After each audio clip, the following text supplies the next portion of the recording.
Hello and welcome to my video series on how to make a feature film for almost no money at all. There are 8 parts in the series. This is part 1. There will be a special part 9 which is going to be a live Q&A after the whole series has aired. So if you've got questions for that, you can submit them below in the comments or you can join in the live Q&A. The feature film in question is called Teddy and the Mountain and you can see it on 10 platforms including Amazon. This is how I did it. That doesn't mean it's the only way or even the right way. A film is better done than perfect, and yours will not be perfect, and you need to get over that from the very beginning. You will almost certainly not get a distribution deal, but try anyway, you never know.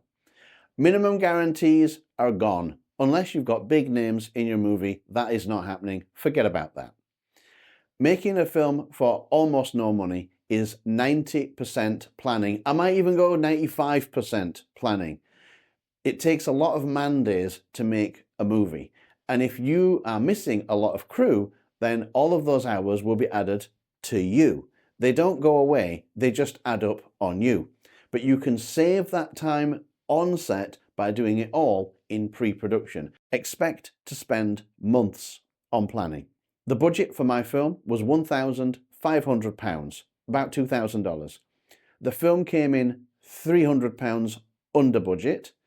The shoot time was about 25 days in the end. We shot for 20 days and then we had a few days of pickups here and there doing some minor shots and some cutaways and things. I want to talk about what worked, and that is predominantly the schedule and doing stuff in advance.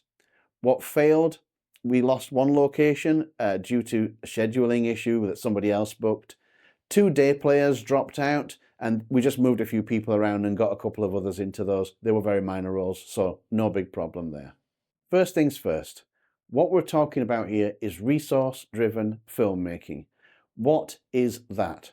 Basically, you will write the story around the resources you know for a fact you've already got.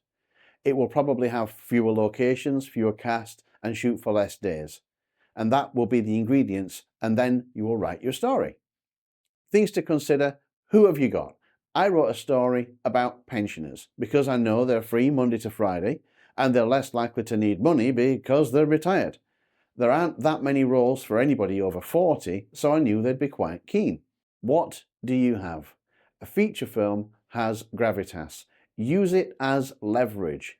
Actors want credits to get on spotlight. They want them to get an agent. An unpaid feature film credit has value to them, unlike short films. But if the payment is classed as deferred, it's technically not unpaid. If you defer the payment, let's face it, your film may or may not make any money. So the chances are it will probably never be paid. But that's just the gamble that everybody takes. Locations. If you have access to one house, that is a kitchen, a living room, an external shot, a garden, a bedroom, maybe 2 bedrooms, use them all for different characters' houses. So for example, one person phones somebody else, you have one in a kitchen, one in a living room. You only need to shoot in one house. Keep the locations down to a minimum. Set it in the countryside maybe, because that's usually free. Oh, so I thought. I ended up having some issues with that. Props, costumes, random skills. Make lists of what you have. Ask friends and family. Think about who you know and what they might loan you. They might give you access to something. Script writing on a budget. Now, personally, I use Excel to plot out the basic points.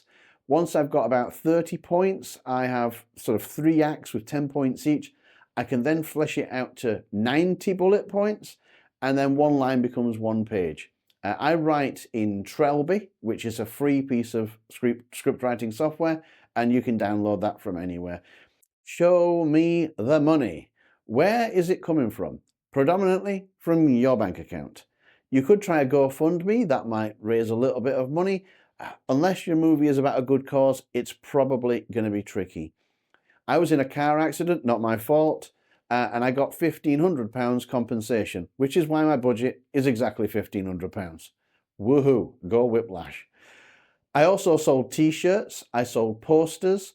if you can, cast some influencers and use their audience to pull in donations for your fundraiser. The budget, by the way, is not necessarily what you spend in cash.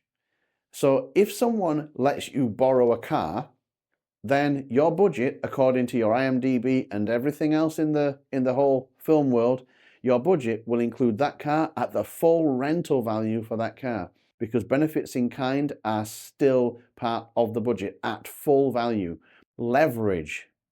I included a good cause in my movie from the very, very concept, even before the story existed. So I give 10%, and I'd recommend you do the same thing, to a good cause, not a charity. That will open doors. Charities, unfortunately, they might support you and they like what you're doing, but if you're fundraising, at least in Britain, they can't, advertise what you're doing, because they're only legally allowed to fundraise for themselves, not a secondary agency. So I gave mine to a charitable foundation, and they're not the same rules as a charity. Now, if you're aiming a little bit higher and you've got a bit more of a budget, you can find some actors are patrons and representatives and what have you of certain charities. Now, if you can get access to one of those actors and then request, maybe they want to be in your film for a day, half a day, for a little walk on, you could get a named actor via the charity to come and be in your film if you're giving money back to that charity. And remember, it's better to get the movie made than not made, and they might come in for free, and that might bump up everything on your movie. And that's it for part 1. A link for part 2 should come up on the screen shortly.